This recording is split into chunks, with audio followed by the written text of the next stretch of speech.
Começamos com uma pergunta muito difícil.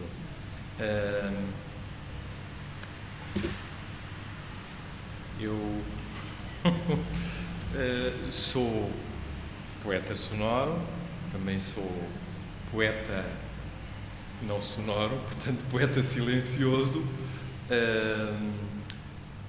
sou ator, sou encenador, sou agitador cultural numa cidade, uma pequena cidade que se chama Guarda, e sempre me conheci assim, a agitar as águas e a ser uma espécie de provocador. Chamam a isso ser animador cultural. Eu nunca gostei dessa classificação, animador cultural. Prefiro agitador, provocador. Desde miúdo, desde criança, estou envolvido em projetos culturais, artísticos, ligados ao teatro, ligados à edição, ligados à divulgação do cinema, da música. Promovi também muitos festivais, muitas performances, muitos concertos. Fui programador, já me esquecia daquilo que mais fiz. Fui programador de atividades artísticas, primeiro num auditório que se chama Auditório Municipal da Guarda, e depois no Teatro Municipal, que dirigi durante 8 anos, e agora coordeno a Biblioteca Eduardo Lourenço, na Guarda. Nunca fixei residência no outro lado, fui sempre indo e vindo. Aliás, há um poema sonoro que chama Ir e Vir. Ir, vir, porque eu voltei sempre à cidade da Guarda, o que talvez agora à distância tenha sido um erro, mas foi assim. Mas a Guarda, a cidade da Guarda, é a minha base de trabalho, porque eu decidi há muitos anos atrás, precisamente quando tinha 17 anos, que ao contrário de todos os meus colegas que iam embora para poderem ter carreiras na área da música, na área do teatro, eu deveria ficar para transformar a Guarda por dentro.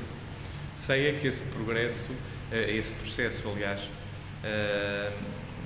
demora muitos anos, e quando se julga que essa transformação na área da cultura está consolidada, é um puro engano. É tudo muito frágil para conquistar público, para digamos, criar um público para as atividades culturais. Demora anos e anos e anos, e esse processo é de extrema fragilidade. De repente tudo se pode alterar, tudo pode regredir anos. Custa muito conquistar o público, mas destruir essa corrente de público custa muito pouco. E basta haver opções populistas, demagógicas, no âmbito daquilo que se chama política cultural, para todo o esforço voltar atrás. Quer dizer, para se voltar quase a um ponto de partida, que é aquilo que eu acho que está a acontecer agora na Guarda. Eu estou exatamente num ponto de partida, noutro ponto de partida. A água que circula no corpo, a água que circula nas veias, o som que circula no corpo, o som que circula nas veias, o som que circula na água, a água que circula no som, o som que circula na fala, a fala que circula nas veias, as palavras que circulam na água, as palavras que circulam no som, o som que circula nas palavras, as palavras que circulam nas veias, as letras que circulam nas palavras, as palavras que circulam nas palavras, as palavras que circulam nas letras, a água que circula nas letras, as letras que circulam nas letras, a água que circula. O Teatro Municipal da Guarda é um OVNI na Guarda, como dizia o próprio Eduardo Lourenço. Agora dirijo a biblioteca dele, não deixa de ser muito interessante isto, porque ele, quando visitou pela primeira vez o Teatro Municipal da Guarda, disse: o Américo dirige um OVNI. E não era um elogio. Um OVNI, um objeto voador não identificado que pousou numa cidade profundamente reacionária, profundamente conservadora, na opinião do Eduardo Lourenço e na minha, muito marcada pela Igreja Católica fechada sobre si própria, estruturas fechadas sobre si próprias, e ele dizia: isto é um OVNI. E era um OVNI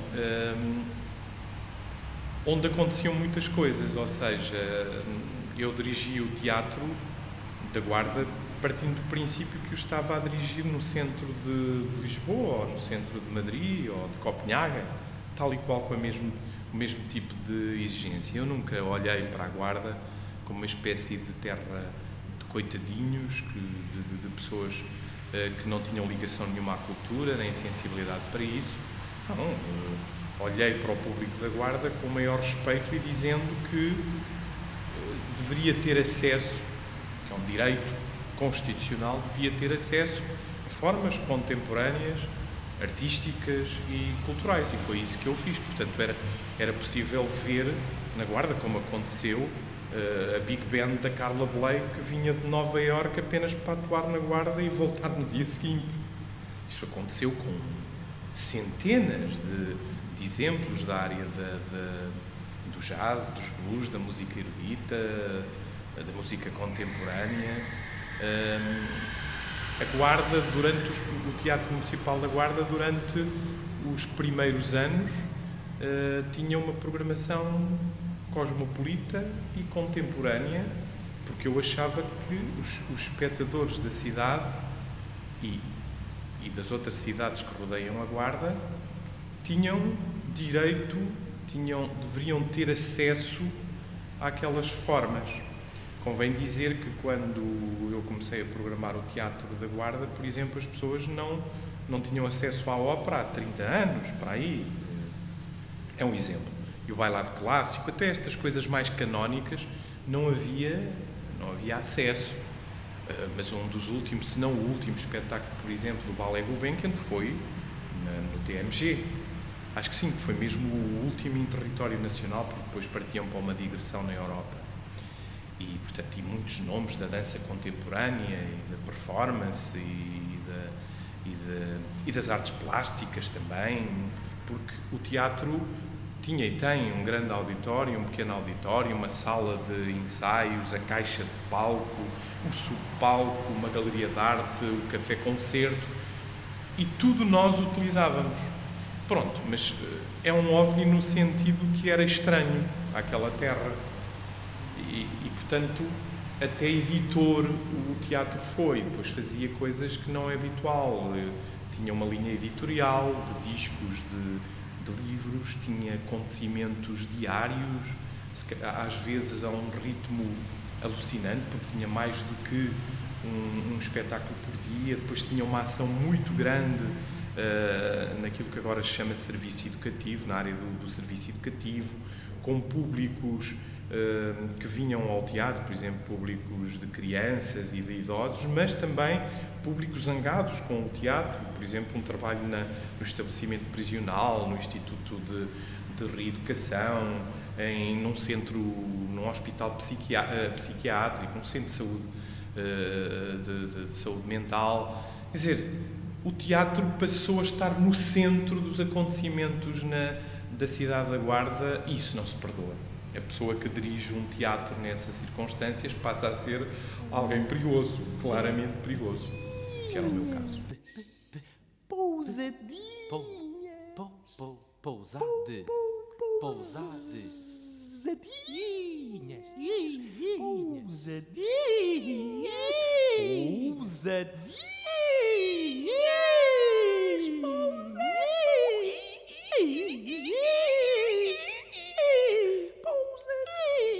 Testa-se, refila-se, vai-se à luta, e eu fiz isso sempre, ou seja, nunca dei tréguas a ninguém na procura de um apoio para o teatro.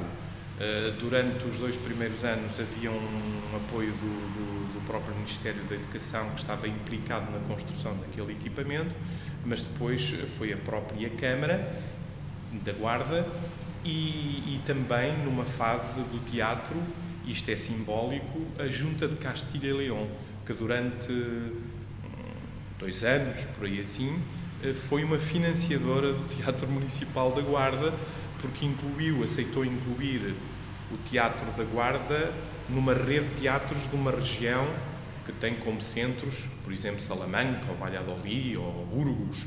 Portanto, também foi financiadora.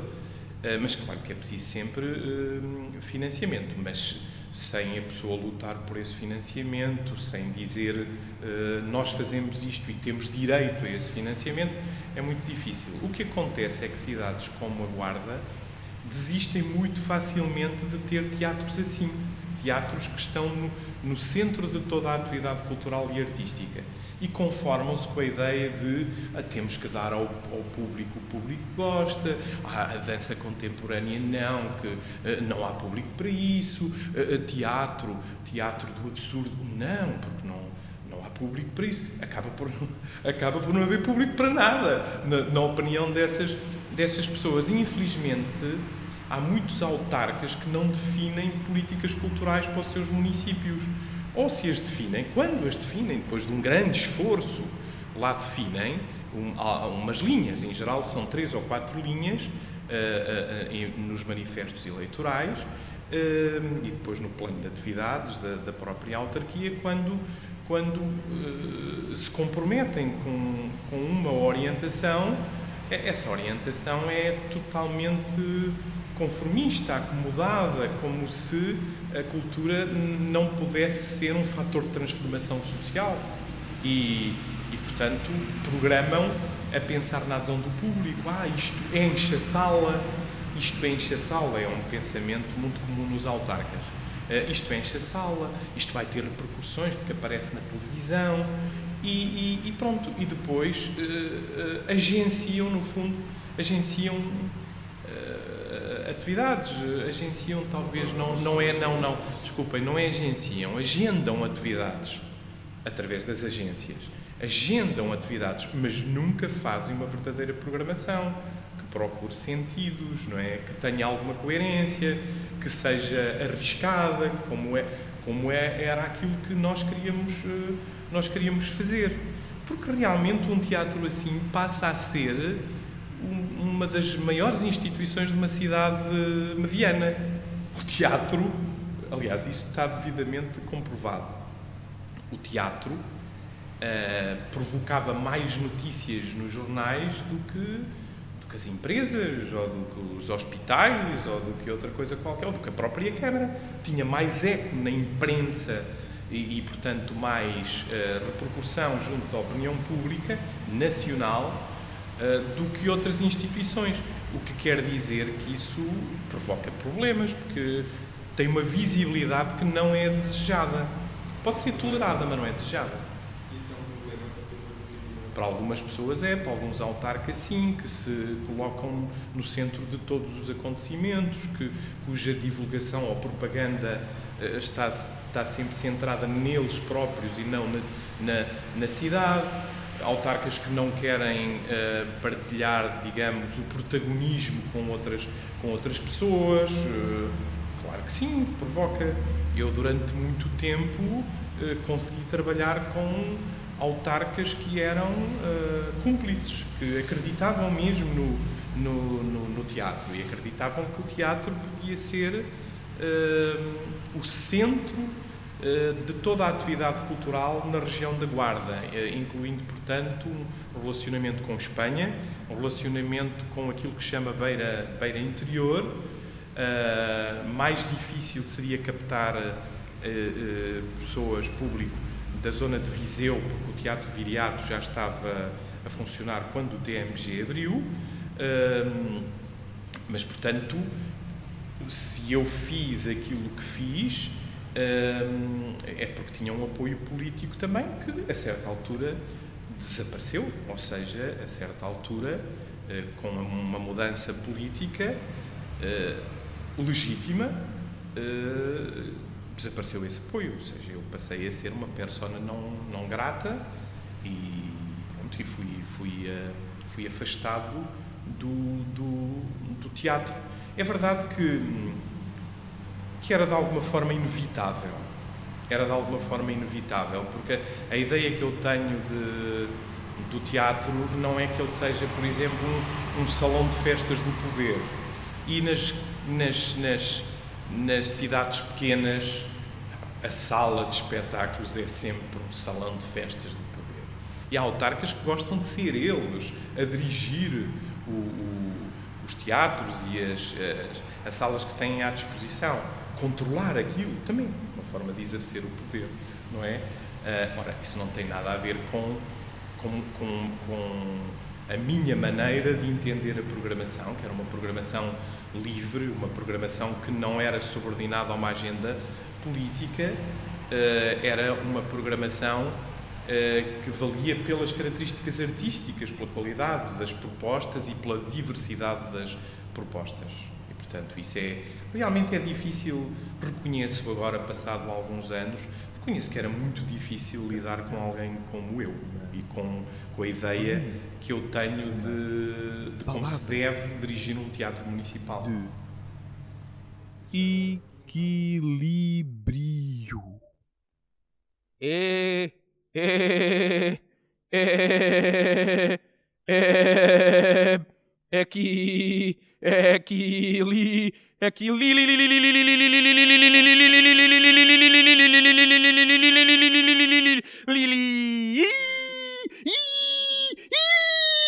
Organismo juvenil, que agora é o Instituto Português da Juventude, mas naquela altura, seguindo o modelo francês, havia casas de cultura da juventude por todo o país, associadas a esse organismo que era o FAOJ. Eu comecei aí a orientar cursos na área do teatro, a fazer jornais, a fazer edições, a fazer cineclubes. Comecei muito cedo, aliás, abandonei o ensino secundário para fazer isso. É uma opção de vida mesmo, porque eu achava que os meus colegas, as pessoas que andavam comigo no liceu, se lamuriavam muito, se lamentavam muito, mas todos iam embora e ninguém ficava para transformar nada. E eu achava que isso era errado, que alguns deveriam ficar para que a Guarda fosse melhor, mais moderna, mais arejada, apesar de ter o melhor ar do país, mais arejada, menos fria. E fiquei e criei um grupo de teatro. É mais do que um grupo de teatro. Era um projeto cultural que se chamava Aquilo, que editou cadernos de poesia durante anos e onde colaboravam a par de jovens da Guarda, colaboravam António Ramos Rosa, por exemplo, João Rui de Sousa, o Meli Castro, o Eugénio de Andrade, o Arnaldo Saraiva. Tantas pessoas colaboraram naqueles cadernos que eram dirigidas por pessoas como eu, portanto, uns jovens a escrever as primeiras coisas. Os cadernos de poesia e um grupo de teatro. Fazia peças do Régio, fazia peças do Almada Negreiros, do Fernando Pessoa, de inéditos, por exemplo, do João Camilo. Um percurso grande a esse nível. Fiquei lá para fazer isso com outras pessoas. Ao mesmo tempo trabalhava nesse organismo, FAOJ, e depois passei a trabalhar porque fiz um concurso público para trabalhar na Câmara e eu fui o primeiro animador cultural da Câmara. Ou seja, abriram pela primeira vez um lugar para animador cultural e eu concorri e fiquei o animador cultural da Câmara. Nesse sentido, eu apoiava, por exemplo, as associações culturais de todo o concelho, programava um auditório, depois programei outro, que é um auditório do Paço da Cultura, mais 10 anos assim. Portanto, 10 anos no FAOJ, 10 anos na Câmara e depois quase 10 anos no TMG. O meu percurso é esse, mas no auditório eu já tinha as mesmas preocupações que levei para o TMG. Por exemplo, era nesse auditório que se organizava um festival fantástico chamado O da Guarda. Foi aí. Ou um festival que se chamava Correntes de Ar. Portanto, não é uma coisa do TMG. Há um trabalho anterior. Por isso é que eu há bocado disse que isto de conquistar públicos, de ganhar público, de conseguir público, demora muitos anos. No meu caso, 30 anos, no mínimo.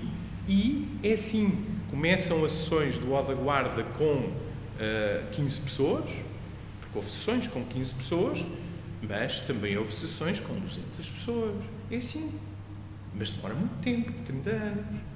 Ora, claro, para acabar com isto, bastam 2 ou 3 dias, não é? É uma maneira de dizer, claro, é um exagero, mas demora muito pouco tempo. Basta bombardear as pessoas com folclorismo total, com coisas de agrado fácil, ou, por exemplo, quem programa começar a comportar-se como se trabalhasse para uma empresa comercial, não é? Para uma agência de espetáculos. E depois dizemos nós, mas aquele nome da pop ou do rock não podia ser programado por uma empresa privada? Porque é que a Câmara está a gastar dinheiro com aquilo? Não deve.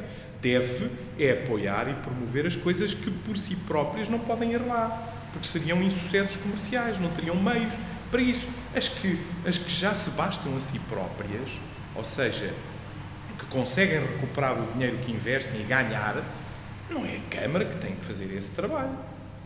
É a iniciativa privada. Força, arrisquem e encham os teatros. Agora, não à custa da Câmara, porque a Câmara, as autarquias, têm por missão exatamente promover aquilo que não viria, ou a que não assistiríamos de forma nenhuma, por exemplo, na Guarda. Se não for patrocinado, nunca veríamos o Iago Blanc, por exemplo. De maneira nenhuma. Ou o Arnaldo Antunes, que atuou cá, lá, na Guarda, para 20 pessoas. Atuou pela primeira vez em Portugal a fazer aquela poesia, chamemos-lhe poesia sonora, na Guarda. Precisamente. Lembro-me disso perfeitamente, porque me trouxe uma caixa assim de CDs, de tudo o que tinha feito. E eu já tinha comprado um livro dele no Brasil, que tinha CDs também. Mas, claro, se não patrocinamos isto, se as entidades não patrocinam isto, como é que era possível apresentar-se? E a dança contemporânea, como é que o público da Guarda ou dali das redondezas teria acesso a ela? Ou a música improvisada, ou o jazz, ou os blues, também havia um festival de blues. Quer dizer, para isso é que é preciso o apoio da Câmara, não é? Para trazer aqueles tipos do fado, por exemplo, que vão a todos os lados e que enchem as salas. Não há grande mérito nisso, acho eu.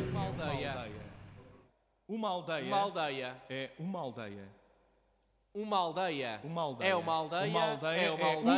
É uma aldeia. Uma aldeia. É uma É uma aldeia. aldeia. É uma aldeia. Uma aldeia é Aldeia. uma aldeia. É uma aldeia. Uma aldeia Uma é aldeia. é uma aldeia. Uma aldeia é uma aldeia. É uma aldeia. aldeia. Uma aldeia é uma Uma aldeia. aldeia é uma uma aldeia. aldeia. Aldeia. Aldeia. Aldeia. A certa altura, eu criei na Guarda, era uma espécie de blague aos surrealistas e uma blague em relação a uma atitude que havia na Guarda.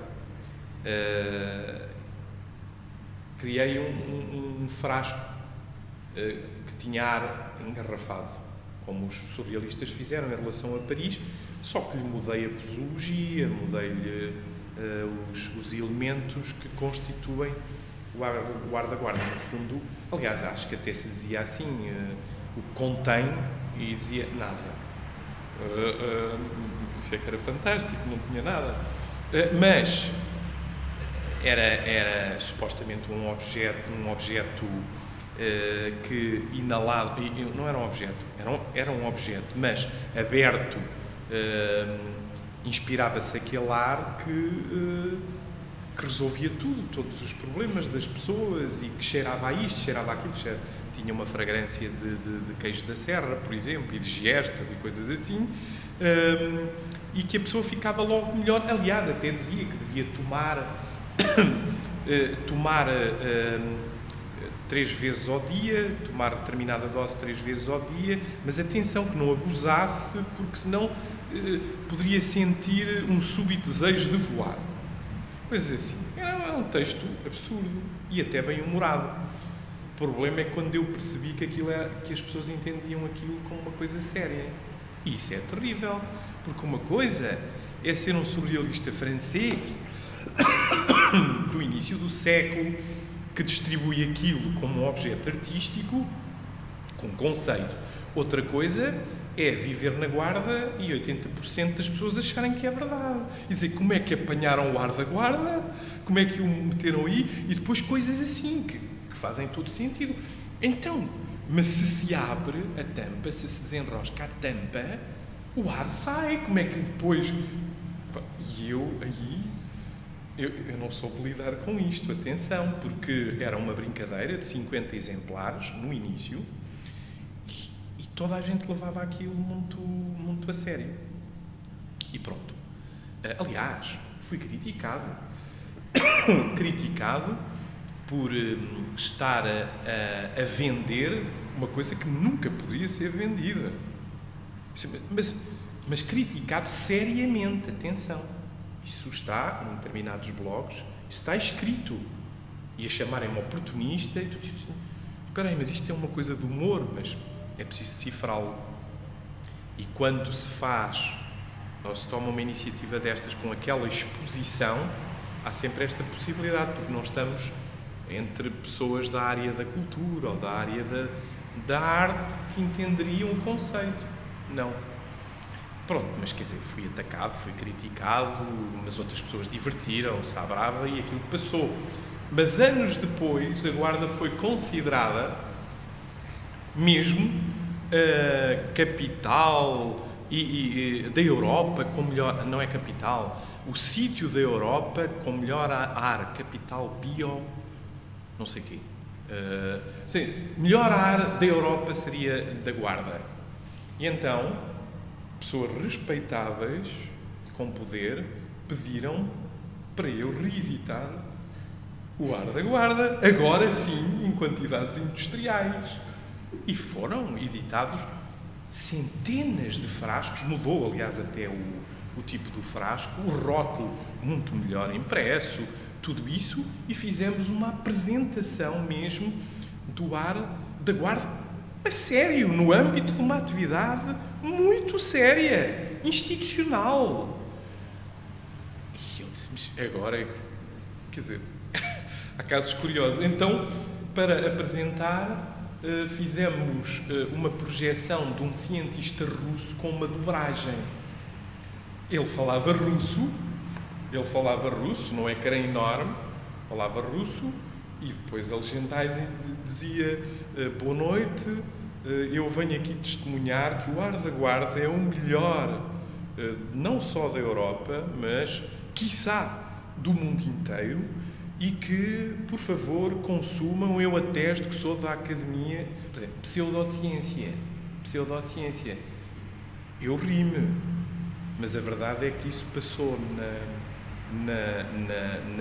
nos dois canais principais de televisão em Portugal, com o russo a falar, ou seja, sacaram esse vídeo com o russo a falar e supostamente como uma iniciativa de promoção turística, ou seja, às vezes a realidade é totalmente absurda. E, a sério, entrevistas a sério, entrevistaram na altura uma pessoa que dizia, claro que sim, consumam, levem para outros lados, ou seja, sem decifração, sem desmontagem. Era uma voz, um peru. Glu, glu, glu, glu, glu, glu, glu.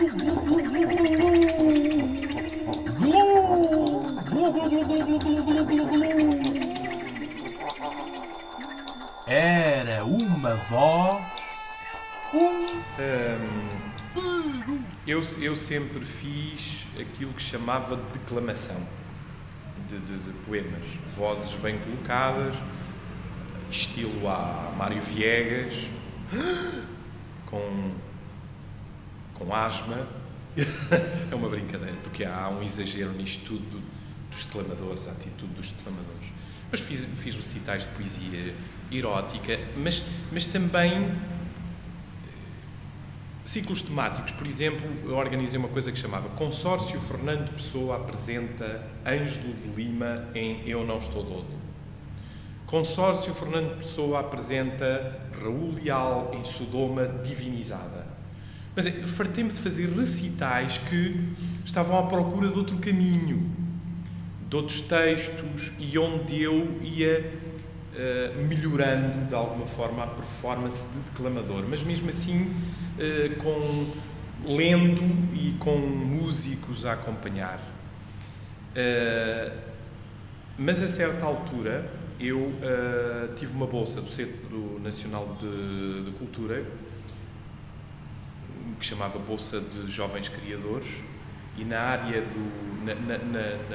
na área do teatro, naquele ano, foi ganha por mim, com uma proposta que era montar um texto do Pessoa, um texto inacabado do Pessoa que se chama Antinu, e que eu transformei num espetáculo Mão Deslizante, Sábia no Amor, Invisível. E no fundo decorria dentro de um silo metálico, enorme, daqueles de cereais, mas repousado, e as cenas centrais decorriam aí dentro. E convidei uma pessoa para fazer, a Hélia Fernandes, para fazer a música original. E ela, que conhecia a minha música, decidiu fazer a música dela a partir de improvisações vocais minhas. E, portanto, gravei muitas coisas e ela utilizava-as na música dela. Este espetáculo foi visto por um programador que estava muito ativo naquela altura na Covilhã, que se chama Miguel Rainha, e disse-me porque é que eu não faria, se eu queria fazer uma sessão de improvisação vocal com 2 músicos, e eu só me lembro de um que se chama Luís Desirá, porque é do Zena para 2000 e etc. E eu, cheio de medo, dizia, mas isto funciona num concerto ao vivo, numa coisa ao vivo? E ele diz, claro que sim, vais fazer aquilo que fizeste para a música da Hélia. E eu fui fazer aquilo, e aquilo correu mesmo muito bem, porque era muito surpreendente na altura. E foi nesta altura que um percussionista, eu tenho andado a pensar, agora ultimamente andei a reconstituir este processo todo. E nessa altura é que um percussionista que se chama Zé Oliveira, que é, para além de percussionista, é poeta também, e muito ligado ao movimento Fluxos aqui em Portugal, é que disse que havia um compositor, um músico inglês chamado Phil Minton, que fazia o mesmo que eu, ou eu o mesmo que ele. E deu-me um disco do Phil Minton, exatamente com uma pessoa que amanhã atua no Salão Brasil, um percussionista chamado Roger Turner. É amanhã, não é? É uma coincidência incrível. Têm um disco os dois. Essa era uma pessoa interessante para vocês, Roger Turner e Phil Minton. E eu então comecei-me a interessar por os improvisadores vocais. E por Phil Minton descobri o Jaap Blonk, descobri depois coisas já da poesia sonora, o Enzo Minarelli, que tem um arquivo, o Jaap Blonk, e eu até trouxe para mostrar, porque eu não sabia, até há pouco tempo, nunca me preocupei com isso, de definir assim um caminho, a carreira, nunca me preocupei. Aliás, o Batista Bastos dizia isto, carreira é das empresas de autocarros, dizia ele. Mas este é um momento inicial, onde aparece, associado a mim, a ideia de poesia sonora, que é poesia sonora, vozes viscerais e música improvisada. 31 de maio de 1998, portanto, para sermos rigorosos, nesta altura, e só nesta, é que eu assumo que aquilo que fazia era música improvisada. E neste concerto, eu era acompanhado precisamente por Hélia Fernandes em harmónio e piano, o Greg Moore em tuba e trombone, Jean-François Lézé em percussão e José Galiça em corá e voz. E tinha precisamente um texto do Filadelfo Menezes, professor de semiótica da Universidade Católica de São Paulo, em que ele diz: a poesia sonora de Américo Rodrigues se inscreve na linha da poesia fonética, e é ele, verdadeiramente, ele é que faz o trabalho teórico. É ele é que diz em que tradição é que eu me inscrevo. E diz claramente aqui que eu estou inventando a poesia sonora lusitana. Portanto, sou o inventor da poesia sonora lusitana. Quem podia disputar este termo podia ser o próprio Meli Castro, mas não, porque depois até escreveu para outro disco. Parece-me que o António Aragão teria feito experiências sonoras, mas claro, não do tipo que eu fiz. E portanto é este o primeiro momento em que se assume claramente a ideia de poesia sonora. Mas como é que o Filadelfo Menezes estava a escrever textos para aqui? Quer dizer, eu tive que lhe mandar alguma coisa. E este é o primeiro, este é o meu disco esquecido. É um disco que não existe nem no arquivo POEX, que tem quase tudo. Não. Porquê? Este é o meu primeiro disco. Chama-se Lâminas, Ossos e Lixo e é gravado em 3 de outubro de 1997 com um contacto meu, e depois dizia assim: todos os sons vocais emitidos ao longo destas peças são naturais. Às vezes não se duvidasse disso. Era assim, portanto não estava editado, não foi editado por ninguém, mas existe Lâminas, Ossos e Lixo, e existem 50 exemplares deste disco. Este é o único que eu guardo, porque entretanto descobri, e o Filadelfo Menezes e o Enzo Minarelli tomaram contacto com o meu trabalho através deste disco, porque depois, sim, surgiu o Despertar do Funâmbulo, mas este foi editado por Aldeo em 2000, e este já é diferente, obviamente, já tem aqui uma produção, é este que tem textos do Enzo Minarelli e do Filadelfo Menezes, sim, em português e em inglês. Portanto, havia esta preocupação também da editora de divulgar isto fora daqui. Portanto, este é o primeiro disco, quer dizer, como é que isto se poderá dizer, editado. Aquilo podemos chamar-lhe uma demo, mas existiu como objeto que eu enviei a várias pessoas. E aqui neste, exatamente, eu sou acompanhado por Greg Moore, Patrick Brennan, que era um saxofonista americano, Jean-François Lézé, o Nirancar Khalsa, que é um percussionista americano que vivia em Madrid, a Hélia Fernandes, o tal Zé Galiça, o Rodrigo Pinheiro, que é um pianista jazz do Red Trio, que já veio aqui também várias vezes, o tal Zé Oliveira, tal como agradecimento até por aquilo que ele tinha, por as relações que ele estabeleceu a partir do que ouviu de mim, e o Nuno Rebelo, que foi alguém vindo de outra área, da área do rock, por assim dizer, e que me influenciou bastante, porque era outra linguagem. Eu sempre estive mais próximo da improvisação livre e do jazz, e o Nuno trouxe as guitarras elétricas e um rock, e é essa cultura do rock. E guardo, por exemplo, na memória, um concerto que eu e ele fizemos na ZDB, a abarrotar e conheciam-no a ele, obviamente, a ele é que o conheciam, a mim não, mas tem graça que o concerto era em meu nome e anunciado com um músico, Américo Rodrigues, acompanhado por Jean-François Lézé.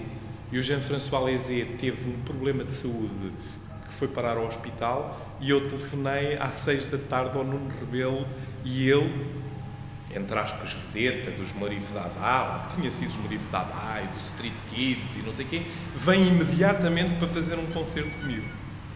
Que é fantástico, atenção. Guardo isso na cabeça como um Nuno Rebelo capaz de uma generosidade desse tamanho.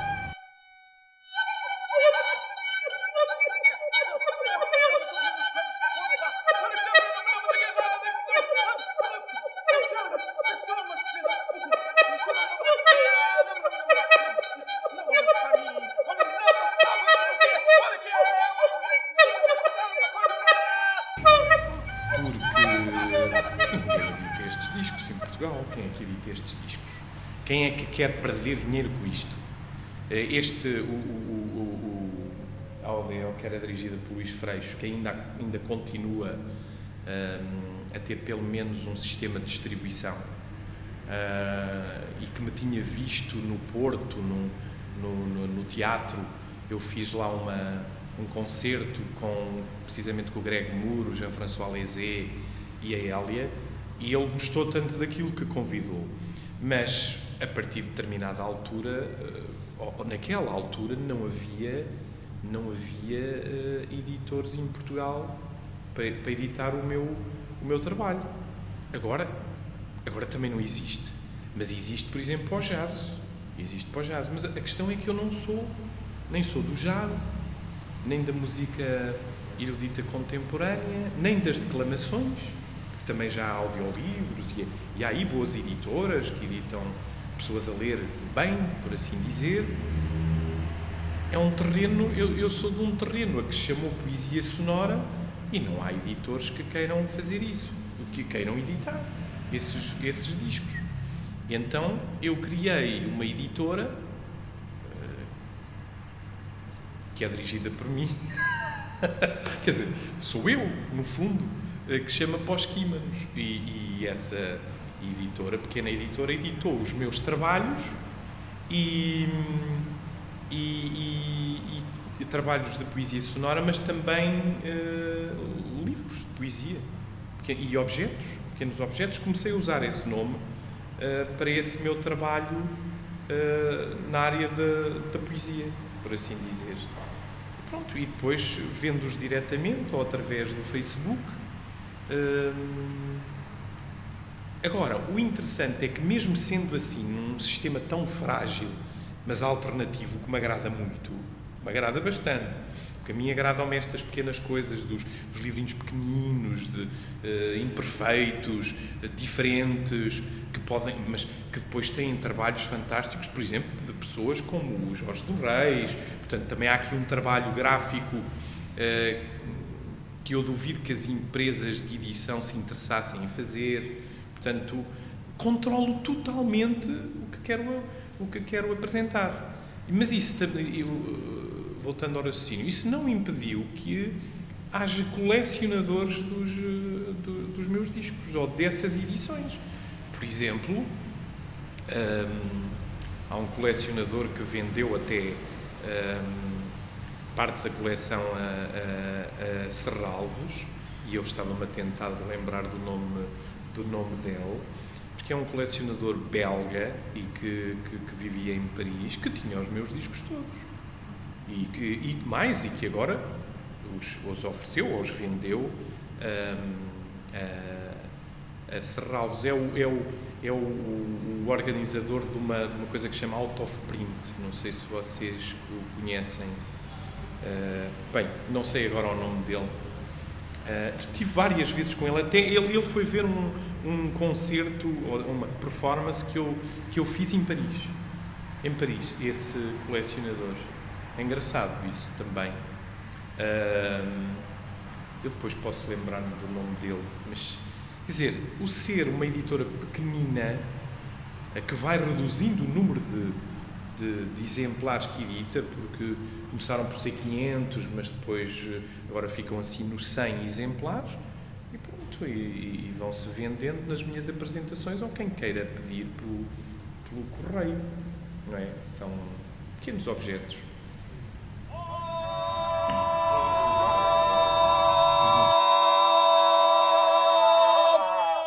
País! lamaçal.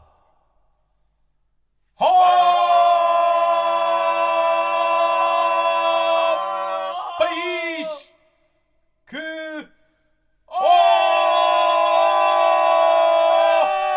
te atolas.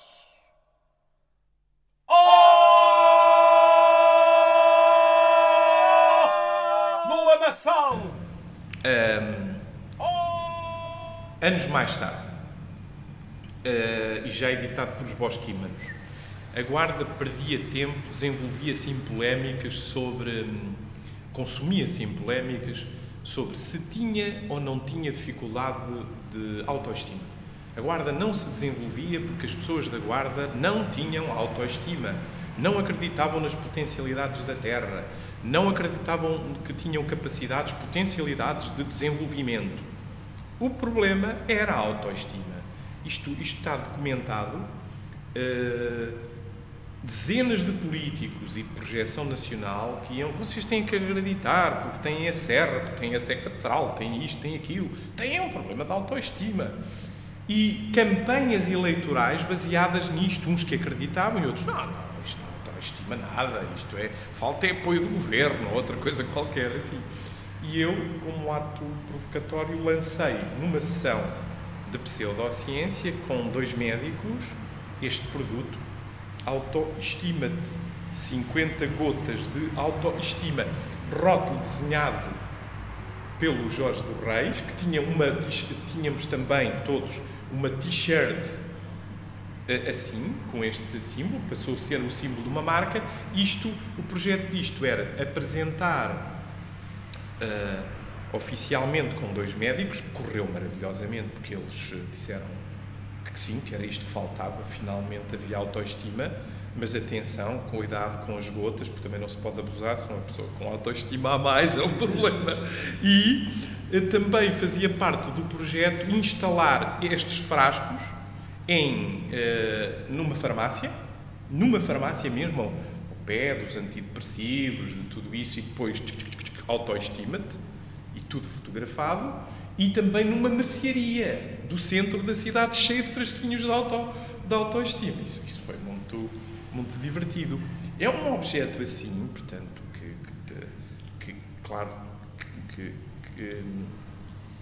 que extrai essas gotinhas de autoestima e depois diz aqui que têm que se deitar nos olhos. E a pessoa vê logo a realidade de outra maneira. É fantástico. Eu próprio já me estou a ver de outra maneira. Portanto, esgotou-se. Este é o único frasco que eu tenho. Como vocês são 2, não posso dar nenhum. Não, posso dar este. Tenho lá outro. 50 gotas de autoestima, composição nada, outra vez. Ar da Guarda, que já tinha a tal composição. Vento da Serra, da Estrela, extrato de poesia lírica. Isto é outra coisa. Silêncio esterilizado e um bocadinho de amor próprio. Claro, sem o amor próprio é que isto não funcionaria. E depois tem aqui a posologia, usar sempre que tiver problemas de autoestima em relação a si ou à cidade da Guarda, porque isto era feito a pensar na Guarda.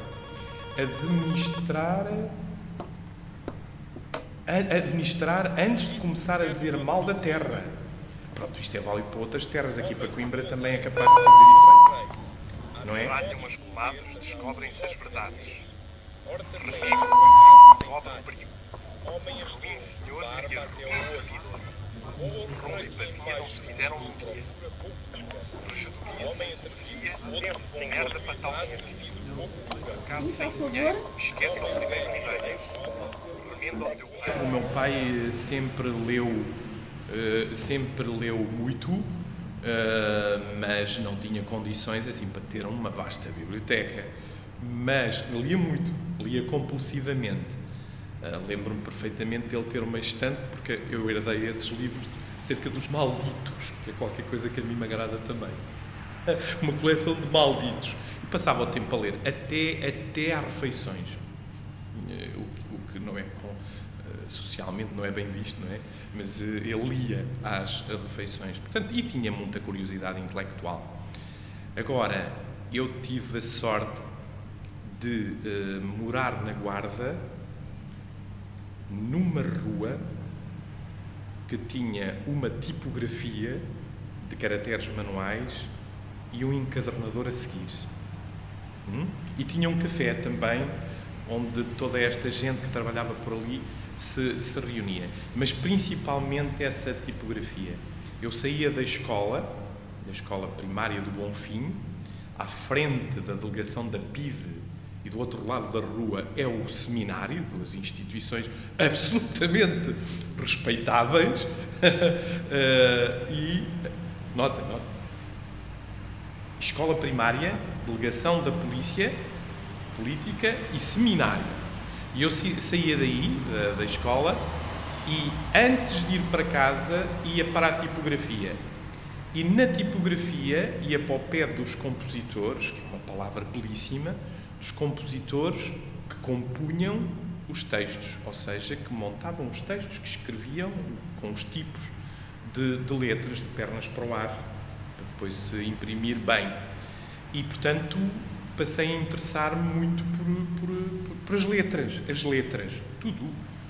Eles imprimiam canções do Ceguinho, imprimiam panfletos do futebol, tudo isso, faturas, todo esse trabalho de uma tipografia pequenina. E depois havia um encadernador num quintal a seguir, que eu ia também observar, mas não passava lá tanto tempo como nesta tipografia. Tornei-me amigo dos donos, ainda agora, um dos donos é meu amigo, fechou agora, chamava-se Tipografia Beira Serra e fechou há pouco tempo. Por outro lado, quando eu regressava à aldeia onde nasci, que é perto da Guarda, que se chama Barracão, onde há uma estação de caminhos de ferro do Sabugal, aí eu requisitava livros da Biblioteca Itinerante. E o senhor da Biblioteca Itinerante, que ainda agora é meu amigo e que se chama Sr. Prata, não sei porquê, sempre me deu textos surrealistas. Mas desde miúdo, mesmo desde 8, 9, 10 anos. Quer dizer, foi pouco pedagógica a atitude dele, mas felizmente que foi. Eu já lhe agradeci publicamente, mas dava-me acesso a esses textos, por exemplo, do Mário Cesarini e do Luís Pacheco. Até sobre as polémicas, que é uma coisa muito específica, sobre as polémicas entre o Pacheco e o Cesarini. Eu li isso tudo, com 10 anos. E voltava porque ele me dava livros que eu gostava muito de ler. Por exemplo, deu-me livros, eu li tudo do Arrabal, era uma do Fernando Arrabal, que depois, mais tarde, conheci, em Salamanca, em Cidade Rodrigo, mas nessa altura eu lia tudo o que ele me recomendava, e o que ele me recomendava era sempre muito bom, mas encaminhado. Convém dizer aqui, não sei se tem relação, mas o Herberto Helder, por exemplo, trabalhou para as bibliotecas itinerantes da Gulbenkian. O António Zé Forte foi bibliotecário itinerante da Gulbenkian. Este senhor Prata não é um escritor, mas é um homem com muita atenção à literatura, ainda agora, aos livros, não só à literatura. E, portanto, encaminhou de uma forma interessante. Depois, eu frequentei o liceu, ou seja, a minha frequência do liceu coincidiu com o 25 de Abril e o que vem a seguir, e isso foi espantoso, porque a seguir ao 25 de Abril criámos um jornal no Liceu da Guarda, que se chamava Expressão, criámos um grupo de teatro, que eu integrei também, e que fez uma peça do Virgílio Martinho, que também tinha relação com os surrealistas, chama-se Grande Cidadão, a peça, por exemplo. Tínhamos um grupo de divulgação crítica do cinema, assim dito. Passámos Eu Irei Como um Cavalo Louco de Barrabal, precisamente. Na altura, antes do 25 de Abril, era classificado para maiores de 21 anos. 21 anos. Nós vimos aquelas cenas todas. Houve um ciclo de underground americano também. Quer dizer, essas experiências marcam profundamente. Até que eu fui frequentar um ateliê Paris com uma senhora que se chama Catherine Dasté, que é filha do grande Jean Dasté, um dos maiores atores franceses, e a Catherine Dasté tinha um método, para mim, diferente de tudo o que eu conhecia. Fazia espetáculos para crianças, sobretudo para crianças, em que não utilizava palavras entendíveis, ou seja, palavras numa língua conhecida. E, portanto, exprimia-se os atores com quem ela trabalhava, exprimiam-se em línguas que criavam para cada espetáculo. E eu tive a sorte de ser aceito para fazer um estágio com ela, em Marly-le-Roi, que é nos arredores de Paris. E também tive a sorte dela me ter adotado, porque por motivos que a psicanálise explica, mas que têm a ver com o filho dela que terá saído de casa ou qualquer coisa naquela altura, e ela adotou-me. Eu tinha o cabelo comprido, ela agarrou no meu cabelo e fez um puxo, e a partir daí dedicou-se profundamente a mim e aqueles exercícios. Isto é muito engraçado. Porque tudo o que ela fez naqueles 15 dias, era uma espécie de universidade de verão, tudo o que fez nos 15 dias eu guardo até agora. Todos os exercícios, sei os poemas que usava, as técnicas que usava, as minhas dificuldades naquele meio. Era a primeira vez que eu tinha ido a Paris. Ou seja, um teatro... A proposta dela era fazer um teatro para crianças, mas que utilizasse a palavra de outra forma. Uma preocupação mais com o som das palavras, que traduziam emoções, claro, e não tanto... Não tinha nenhuma preocupação de escrever textos convencionais, nem nada disso. E trabalhávamos a partir de poemas, por exemplo, do Paul Éluard. Isso lembro-me perfeitamente. E fiquei sempre com uma admiração profunda, porque realmente eu estava a fazer 18 anos, mas marcou-me, vem na altura certa. Na altura certa. Eu passo a ter outra ideia do que era o teatro, outra ideia do que era a poesia e outra ideia daquilo que eu já fazia que não sabia o que era. Que eu sempre fiz barulhos com a boca, sempre andei a cantarolar nas ruas, a fazer sons. Há amigos meus que chamam a isso música do Américo. Música do Américo é um conceito negativo para eles, mas é alguém que está a improvisar permanentemente na rua.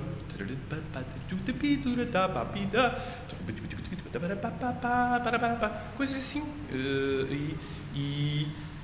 E ela abriu-me os horizontes completamente. Ela, Catherine Dasté, ao ponto de quando eu editei o primeiro disco, senti um impulso de lhe agradecer.